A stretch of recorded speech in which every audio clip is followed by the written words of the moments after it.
계약 이행 의무부터 할게요.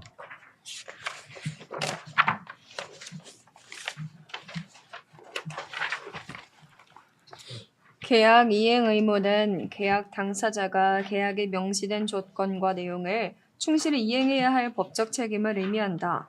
이행 의무는 계약 성립 시 약정된 내용을 바탕으로 하며 이에 대한 불이행 시 법적 책임이 따르게 된다. 이행 의무는 다음과 같은 형태로 구체화될 수 있다. 1번 적시 이행. 채무자는 계약에서 정한 기간 내에 의무를 이행해야 한다. 이를 적시 이행이라고 하며 이행 지체 시 채권자는 지체에 따른 손해배상을 청구할 수 있다. 적시 이행은 계약의 본질적인 요소로 지연 없이 약정된 시점에 의무가 이행되는 것을 의미한다. 지연 없이 약정된 시점에 몇 월 며칠까지 갖다 주세요. 몇 월 며칠까지 와야 된다는 거죠. 완전 이행. 채무자는 계약에서 약정된 내용을 완전하게 이행해야 한다. 부분 이행이나 불완전 이행은 채권자가 이를 거절할 수 있으며 이로 인해 발생하는 손해에 대해 배상 청구를 할 수 있다. 완전 이행은 계약의 목적을 달성하기 위한 필수적인 요소로 계약서에 명시된 모든 조건과 요구사항을 충족시키는 것을 의미한다. 불이행과 구제. 채무자가 계약 의무를 이행하지 않을 경우 이는 계약 불이행으로 간주된다. 계약 불이행은 의무를 전혀 이행하지 않는 경우와 불완전하게 이행하는 경우로 나뉜다. 불이행이 발생하면 채권자는 법적 구제를 통해 자신의 권리를 보호받을 수 있으며 구제 수단으로는 다음과 같은 것들이 있다. 강제 이행. 법원이 채무자에게 계약 의무를 강제적으로 이행하도록 명령하는 것. 손해배상. 채무자의 불이행으로 인해 채권자가 입은 손해를 배상받는 것. 계약 해제. 채무자의 불이행이 중대한 경우 중대한 경우가 본문에 뭐라고 나왔었죠? 주된급부의 불이행. 채권자는 계약을 해지할 수 있으며 이로 인해 발생하는 손해에 대해 배상을 청구할 수 있다. 자, 쭉 넘어가서 효율적 계약 파기론과 묵시적 합의 이론.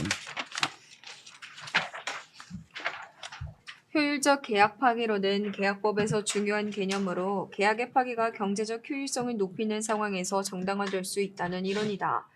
이 이론은 계약의 파기가 계약 당사자뿐만 아니라 사회 전체의 경제적 효용을 증가시킬 수 있을 때 계약의 파기가 허용될 수 있음을 주장한다. 효율적 계약 파기론은 주로 경제학적 관점에서 계약 법리를 분석하는 데 기초하고 있다. 요거는 지금 처음 나온 것 같아요. 효율적 계약 파기론과 묵시적 합의 이론은 모의고사에 처음 나온 것 같다고. 그럼 처음 나온 교수는 자기가 처음 나온 거를 문제로 내고 싶은 마음이 있다는 거죠. 문제. 출제. 가능. 기본 개념. 효율적 계약 파기론의 기본 개념은 다음과 같다. 기회비용의 고려. 계약 당사자가 계약을 이행하는 대신 더 높은 이익을 얻을 수 있는 다른 기회를 발견했을 때 계약을 이행하는 것이 비효율적일 수 있다. 이러한 경우 계약을 파기하고 새로운 기회를 추구하는 것이 더 큰 경제적 가치를 창출할 수 있다. 손해배상. 계약 파기로 인해 상대방이 입는 손해를 배상하는 것을 전제로 한다. 즉, 계약을 파기하는 당사자는 상대방에게 계약 파기로 인해 발생한 손해를 배상해야 하며 이를 통해 상대방의 경제적 손실을 보전한다. 경제적 효율성. 계약의 파기가 양 당사자와 사회 전체의 자원 배분을 더 효율적으로 만들 수 있을 때 계약 파기는 정당화될 수 있다. 이는 파기로 인해 얻은 이익이 손해배상금을 초과하는 경우를 의미한다. 이론적 근거. 효율적 계약 파기론은 주로 경제학적 효율성을 중시하는 시각에서 출발한다. 이 이론의 근거는 다음과 같다. 파레토 효율성. 계약 파기가 양 당사자 모두에게 더 큰 효용을 제공하거나 최소한한 당사자의 효용을 증가시키면서도 다른 당사자의 효용을 감소시키지 않을 경우 이는 파레토 효율성을 달성한다고 본다. 이거 경제지문에 나왔던 거죠, 이번에. 자원의 최적 배분. 계약 파기를 통해 자원을 더 생산적이고 효율적인 용도로 배분할 수 있다면 이는 경제 전체의 효율성을 높이는 결과를 가져올 수 있다. 비용과 이익의 비교. 계약 이행 비용이 계약 파기 후 손해배상 비용보다 클 경우 계약을 파기하는 것이 경제적으로 더 합리적이다. 이로 인해 자원이 더 효율적으로 사용될 수 있다. 이게 요새 어떤 데서 이게 문제가 됐냐면 이것 때문에 이제 망한 사람이 되게 많은데 그 오피스텔이나 아파트를 분양을 받으려면 계약금 10%를 내잖아요. 그럼 이제 중도금을 내고 잔금을 내게 되는데 처음에 이제 오피스텔을 지면은 아파트를 지면은 자기가 들어가면 큰 돈을 벌 거라고 생각을 했는데 부동산 가격이 올랐을 때 이제 땅을 매입을 한 거예요. 그래서 오피스텔 하나에 이제 뭐 15억이나 20억 이렇게 자기가 매매 계약을 맺고 2억을 집어넣은 거지. 그럼 이제 건설회사는 그 2억을 갖고서 설계도 하고 뭐 땅도 파고 건물을 올릴 거 아니에요. 그럼 중간에 이제 8억 정도 더 집어넣으라고 한다고. 중도금이라고 하는데 건설 기간이 한 3년 정도 든다고 그러면 1년 좀 있다 더 집어넣으라고 하거든요. 1차 중도금, 2차 중도금. 그러면 일반적으로 건설회사들은 돈이 없어가지고 그 돈을 받아가지고 건물을 올리고 또 그 돈을 받아가지고 건물을 올리고 이렇게 하는 거예요. 물론 기본 자금은 은행에 대출을 받았겠지만.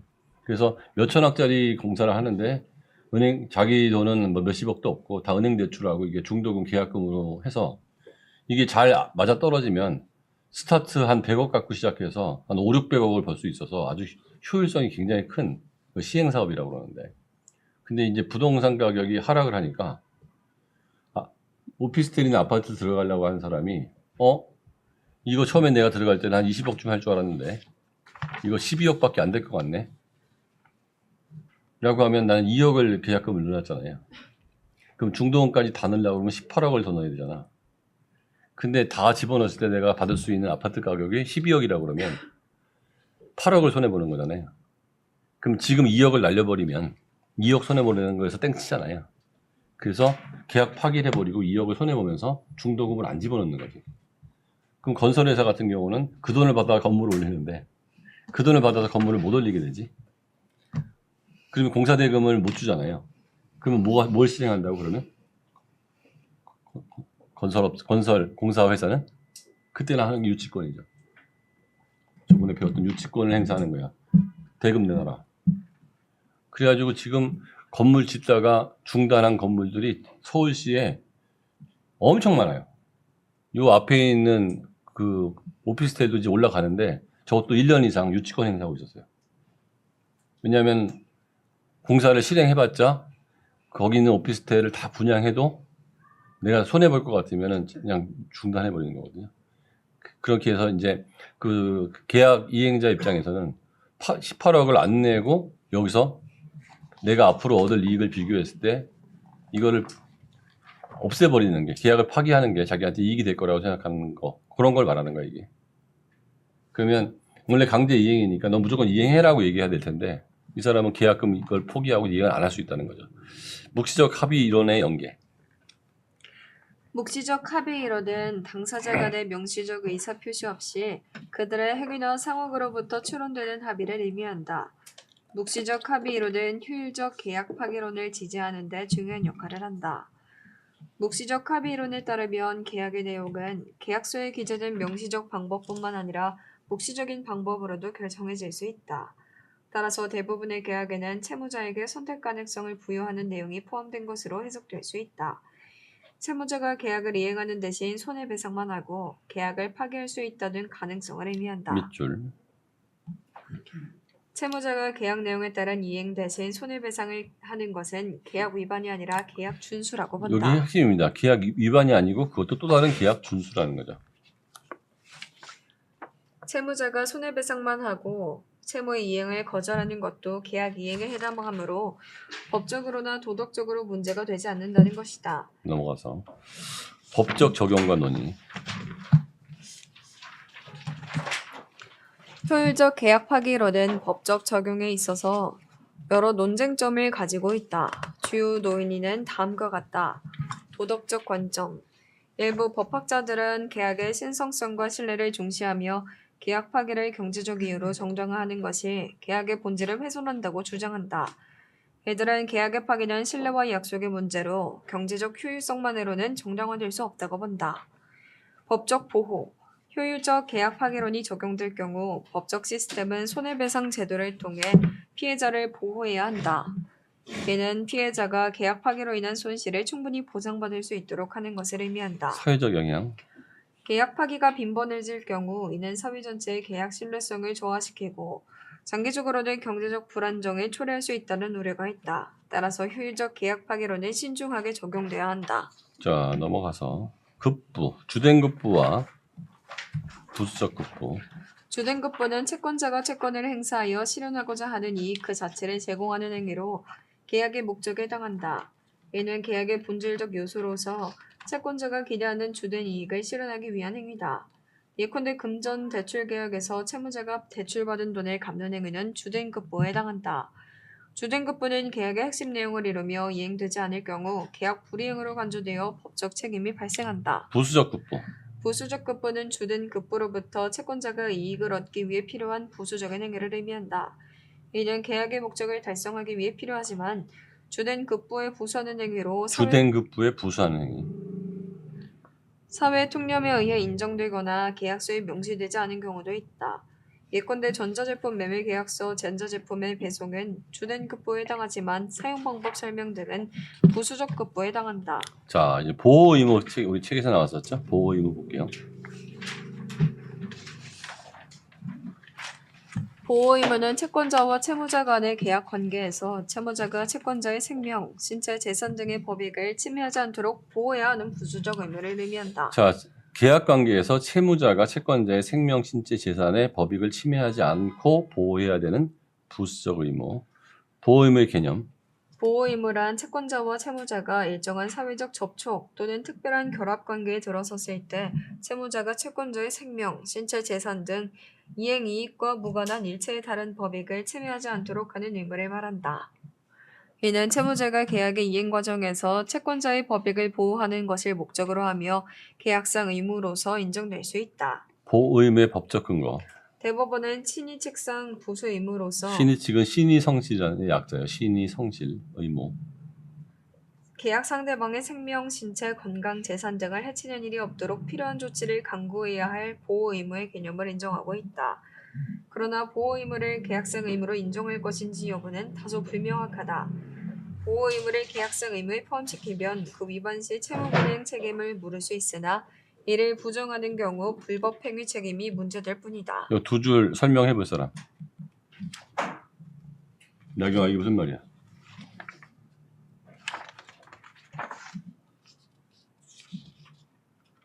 응?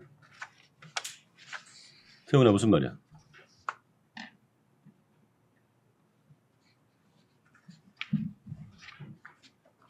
세범이 무슨 말이야? 그러니까 보호 의무를 계약에 포함을 시키면 상대방의 생명, 신체, 건강 이런 거를 훼손했을 때 채무 불이행도 한 건데 이게 아니면 그거는 불법 행위를 했을 때만 문제가 된다는 거지. 신체 이런 걸 훼손을 해도 계약상에서 문제가 없다. 그 TV를 난 줬는데요. TV를 설치했어. 근데 설치가 나사를 잘 안 조여가지고 TV가 쏟아져가지고 사람이 맞은 거야, 거기에. 응? 이 TV가 쏟아져가지고 사람이 맞았어. 그러면 불법행위에 의한 손해배상 책임은 당연히 있는 거죠. 근데 계약은 이행한 후에 불법행위가 있는 거냐? 아니면 계약 자체가 이행이 안 된 거냐, 이거죠. 그러니까 무슨 말인지 알겠습니까? 그러니까 이 부수 의무, 보호 의무를 계약 내용에 집어넣을 거냐, 계약은 완료됐는데 그로 인해서 불법행위가 생긴 거냐, 요 차이가 있다는 거죠. 자, 보호 의무와 채무 불이행 책임. 보호 의무를 계약상 의무로 인정하는 견해에 따르면 그 위반 시 채무 불이행 책임을 물을 수 있다. 이는 다음과 같은 법적 효과를 갖는다. 사용자의 배상 책임 적용. 민법 제756조 대신 이행보호자의 과실에 대한 규정, 민법 제391조를 적용할 수 있다. 증명 책임의 전환. 자, 입증 책임의 전환이 나오면 킬러 문제라고 그랬어요. 정신 차려. 불법행위 책임에서는 불법행위 책임에서는 피해자가 가해자의 고의나 가실을 입증해야 하다. 민법 제750조. 계약 책임에서는 의무자가 자신의 과실이 없음을 입증해야 한다. 여기 핵심이에요. 잘 볼게요. 요거 나올 수 있어요. 입증 책임의 전환. 예를 들어서 이게 무너져서 내가 다쳤다 이거야. TV가 무너져서. 그러면 다친 사람이 쟤네가 설치를 잘못해서 무너졌다는 걸 입증해야 돼요. 입증하기 쉬워요, 어려워요? 어렵다는 거죠. 근데 이게 무너졌어. 채무 불이행이면 우리는 잘 조였는데 얘가 잘못 사용해서 무너졌다고 누가 입증을 해야 돼? TV 설계업 이거 붙인 업자가 그거를 증명해야 된단 말이야. 사실 입증 책임의 전환이 한번 일어나면 그 증명하기가 되기 쉬워서 승소 가능성이 되게 떨어집니다. 입증 책임을 갖고 있는 사람은 이기기가 힘들어요. 그러니까 이게 채무 불이행이냐 불법행위냐 불법행위는 다친 사람이 입증 책임이 있고 채무 불이행은 그 채무자가 입증 책임이 있다는 거. 소멸시효의 차이. 제약 책임은 불법행위 책임보다 장기인 경우가 많다. 판례에서의 소멸시효가 뭔지 알아요? 민준아, 소멸시효가 뭔지 알아? 소멸시효. 치료가 지나면 사람 근데 뭐 예를 들면 돈을 빌렸는데 만기일이 됐어. 만기일 5년 동안 얘가 달란 말 안 하면 없어지는 거예요. 시효가. 돈을 안 갚아도 되는 거예요. 그걸 소멸시효라고 그래. 근데 이 소멸시효가 어떤 건 3년, 어떤 건 5년 뭐 이렇게 있거든요. 근데 여기서 보면 계약 책임이 소멸시효가 더 길다 이거죠. 계약 불이행했으면 한참 있다 하다가 손해배상을 청구해도 되는데 불법행위라고 그러면 그 기간이 더 짧다는 거죠. 판례에서의 보호 의무 인정. 숙박업자의 보호 의무. 대법원은 숙박업자가 투숙객에게 안전하고 편안한 객실을 제공할 의무가 있다고 판시했다. 이는 숙박계약의 특수성을 고려한 신의칙상 부수적 의무로 위반 시 채무불이행 책임을 인정했다. 임대차 계약에서 보호 의무. 일반적인 임대차 계약에서는 임대인이 임차인의 안전을 배려할 의무까지 부담한다고 보지 않으나 특수한 상황에서는 임대인의 보호 의무를 인정할 수 있다. 일반적으로는 안전 의무까지는 없는데 특수한 상황이 있다. 여행자 보호 의무. 대법원은 여행업자가 여행자의 안전을 확보할 의무를 부담한다고 판시했다. 병원의 보호 의무. 병원은 입원 환자의 휴대폰 도난 방지를 위한 조치를 강구할 의무가 있으며 이래 소홀히에 도난이 발생한 경우 손해배상 책임을 진다. 사용자의 보호 의무. 사용자는 피용자의 생명, 신체 건강을 보호할 의무를 부담하며 이를 위반하여 피용자가 손해를 입은 경우 손해배상 책임을 진다. 불법행위 책임과의 비교. 요게 핵심입니다. 보호 의무 위반에 대해 채무불이행 책임이 인정되지 않은 경우 불법행위 책임이 문제될 수 있다. 자, 보호 의무 위반을 했는데 그게 채무불이행이면 채무불이행 책임이고 채무불이행이 아니면 불법행위 책임. 아까 얘기한 거예요. 불법행위 책임은 피해자가 가해자의 고의나 과실을 입증해야 하며 이는 계약 책임보다 증명 책임이 더 어려울 수 있다. 응? 또한 불법행위 책임의 소멸시효는 계약 책임보다 짧은 경우가 많아 피해자에게 불리할 수 있다. 그게 핵심입니다. 입증 책임. 여기서 입증 책임이 제일 핵심이에요. 그게 이렇든 저렇든 손해배상을 하는 건데 누가 입증을 해야 되느냐의 문제가 달라진다는 얘기죠. 쭉 넘어가서 주된급부, 부수적급부 요 앞에 다 나왔으니까 자 채무불이행. 자 여기 읽어볼까요? 채무불이행. 민법 제390조 채무불이행과 손해배상. 채무자가 채무의 내용에 조치한 이행을 하지 아니한 때에는 채권자는 손해배상을 청구할 수 있다. 그러나 채무자의 고의나 과실 없이 이행할 수 없게 된 때에는 그러하지 아니한다. 1번 이행지체. 민법 제544조 이행지체와 해제. 당사자 일방이 그 채무를 이행하지 아니한 때에는 상대방은 상당한 기간을 정해 그 이행을 최고하고 이행을 하라고 얘기하고 그 기간 내에 이행하지 아니한 때에는 계약을 해제할 수 있다. 계약을 없애버릴 수 있다는 거죠. 그러나 채무자가 미리 이행하지 아니할 의사를 표시한 경우에는 최고를 유하지 한다. 나 니도 뭐 예를 들어서 이쪽에서 안 할 거야 그러면 기간 기다리고 최고할 필요 없이 바로 해제해버리면 된다는 거죠. 이행지체는 이행지체는 채무자가 이행기간 내에 채무를 이행하지 않는 경우를 말한다. 이는 채무자가 이행 의사는 있으나 정해진 기한을 넘어 이행하는 경우에 해당한다. 천천히 해. 이행지체의 발생 요건은 다음과 같다. 자 이행기가 도래해야 해야죠. 채무의 이행기가 도래해야 한다. 이는 계약에서 정한 기한이지 않아야 이행지체가 성립한다. 채무불이행. 채무자가 정해진 기한 내에 채무를 이행하지 않아야 한다. 채무자의 책임. 채무자의 고의 또는 과실로 이행지체가 발생해야 한다. 이행지체가 발생하면 채무자는 지체된 기간 동안 발생한 손해에 대해 배상할 책임이 있으며 채권자는 이행을 강제하거나 계약을 해제할 수 있다. 옵션이 두 개라는 거죠. 계속 이행해라고 할 수 있고 계약 없애 이렇게 될 수가 있다는 거죠. 이행 불능. 민법 제546조 이해불능과 해제.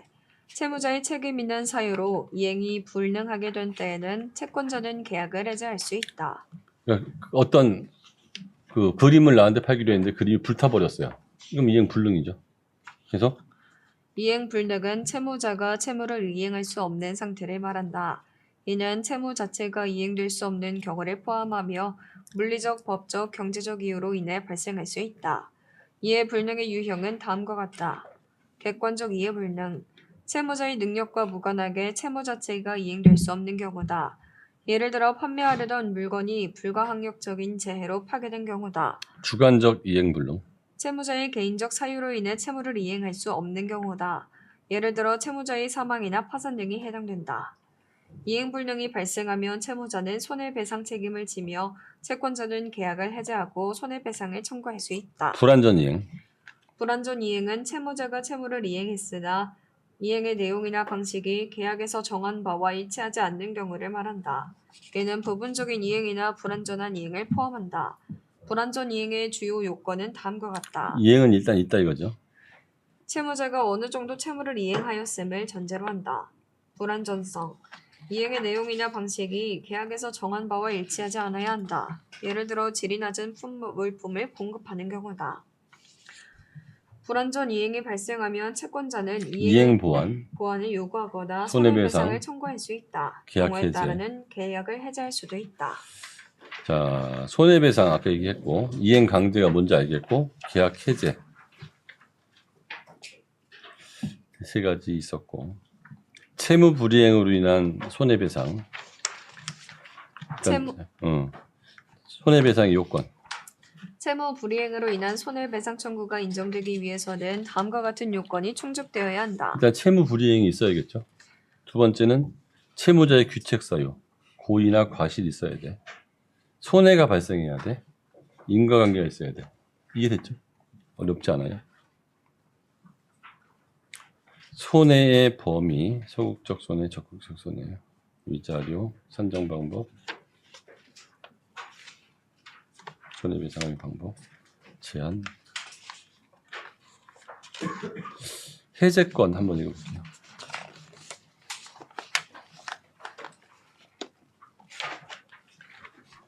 채무 불이행의 개념. 채무 불이행은 채무자의 책임 있는 사유로 인해 채무를 이행하지 않거나 불안정하게 이행하거나 이행이 지체되는 경우를 포함한다. 이는 다시 이행 지체, 이행 불능, 불안정 이행으로 세분될 수 있다. 각 경우에 대해 채권자는 계약 해지권을 행사할 수 있다. 해제권의 법적 근거. 민법 제546조 이행불능과 해제. 채무자의 책임 있는 사유로 이행이 불능하게 된 때에는 채권자는 계약을 해제할 수 있다. 해제권의 요건. 채무 불이행으로 인한 해제권 행사의 요건은 다음과 같다. 채무 불이행이 있고 이행을 최고하고 최고 기간 내에 이행하지 않았고 그러면 해제할 수 있다. 자, 해제권의 행사 절차 됐고 법적 효과 표시 중요합니다. 계약이 해제되면 계약은 소급하여 무효로 된다. 계약이 해제되면 계약은 소급하여 무효, 앞으로 가서 무효로 된다. 즉 처음부터 계약이 존재하지 않았던 것과 같은 법적 상태로 복귀한다. 이에 따라 당사자들은 계약에 따라 이미 이행한 급부를 반환한 의무를 진다. 이는 민법 제548조 제1항에 근거한다. 그러나 계약 해제로 인한 손해배상 청구권은 별도로 존재할 수 있다. 결론. 채무 불이행으로 인한 해제권은 계약 당사자의 권리를 보호하기 위한 중요한 법적 제도다. 이는 계약의 성실한 이행을 담보하고 채무 불이행이 발생한 경우 신속히 계약 관계를 종료함으로써 계약 관계 종료. 당사자의 손해를 최소화하는 데 목적이 있다. 해제권의 행사는 일정한 요건과 절차를 따라야 하며 그로 인해 발생하는 법적 효과는 계약적 소급적 무효와 이행된 급부의 반환을 포함한다. 이행된 급부, 돈 줬으면 돌려받는다는 거죠. 쭉 넘어가서 채권자 지체까지만 할게요. 여기 새로운 개념이 나왔으니까 서론.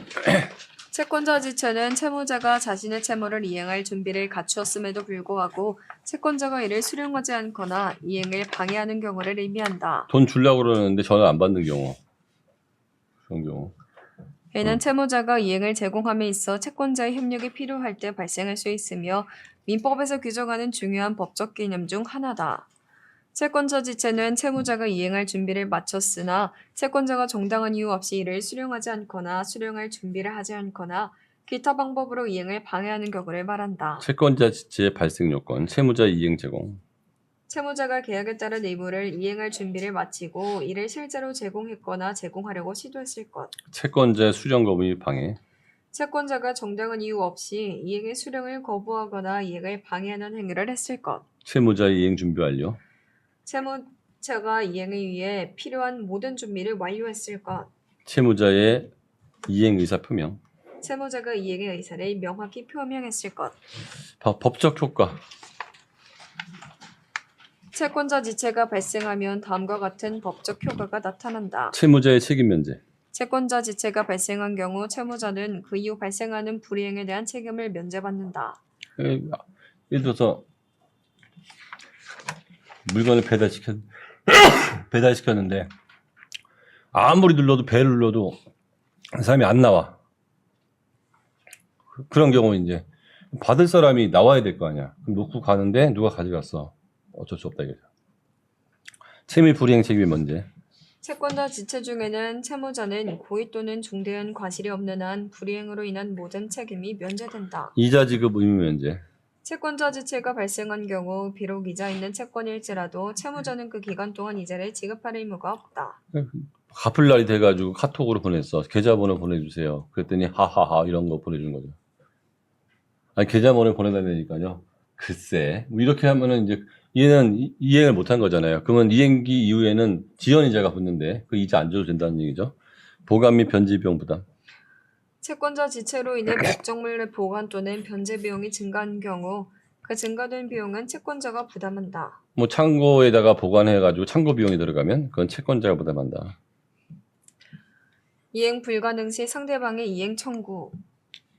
채권자의 수령 지체 중에 당사자 쌍방의 책임 없는 사유로 인해 채무를 이행할 수 없게 된 경우 채무자는 상대방에게 이행을 청구할 수 있다. 이게 뭔 얘기냐면 그 아이스크림을 배달하는데 이놈이 안 받았어요. 아이스크림 놓았어. 돈 내놓으라고 할 수 있다는 거죠. 계약 해지의 가능성. 원칙적으로 채권자 지체로 계약 해지는 어려우나 일정한 경우 채무자는 채권자 지체를 이유로 계약을 해지할 수 있다. 자, 대법원 판례 볼게요. 대법원 판례에 따르면 채권자 지체에 관한 규정과 내용에 책에 비추어 보면 채권자 지체가 성립하는 경우 그 효과로서 원칙적으로 채권자에게 민법 규정에 따른 일정한 책임이 인정되는 것 외에 채무자가 채권자에 대하여 일반적인 채무 불이행 책임과 마찬가지로 손해배상이나 계약해지를 주장할 수는 없다. 일반적으로는 계약이 해지되는 걸로 끝나지 손해배상 책임은 없다는 거죠. 다만 계약 당사자가 명시적 묵시적으로 채권자에게 급부를 수령할 의무 또는 채무자의 급부 이행에 협력할 의무가 있다고 약정한 경우 또는 구체적 사안에서 신의칙상 채권자에게 위와 같은 수령 의무나 협력 의무가 있다고 볼 특별한 사정이 있다고 인정되는 경우에는 그러한 의무 위반에 대한 책임이 발생할 수 있다고 손해배상 판시했다. 책임이 발생할 수도 있다라는 거고. 그래서 이제 오늘 한 거는 되게 라이트했어요. 여기서는 뭐 이런 기타의 것들을 좀 배경지식으로 알고 있으면 독해가 좀 잘 되는 거라고 생각하고 다음 주부터 철학인가요?